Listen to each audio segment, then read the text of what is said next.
నమస్తే, నేను మీ ఈశ్వర్. ఈ6 న్యూస్కి స్వాగతం. వార్తల్లోని ముఖ్య అంశాలు. ప్రతి ఇంటిపై జాతీయ జెండా ఎగురవేయాలని మెదక్ ఎంపీ రఘునందన్ రావు పేర్కొన్నారు.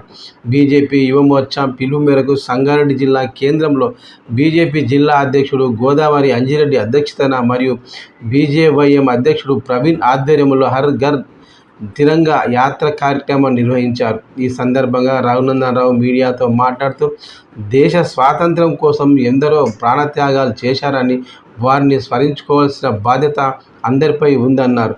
ఆగస్టు 15 సందర్భంగా ప్రతి భారతీయుడు దేశం పట్ల గౌరవం, అంకితం భావనను వివరిస్తూ వారి ఇంటిపై జాతీయ జెండాను ఎగురవేసుకునేలా తెలియజేయాలని సూచించారు. మరోవైపు కాంగ్రెస్, బీఆర్ఎస్ పార్టీలపై విరుచుకుపడ్డారు.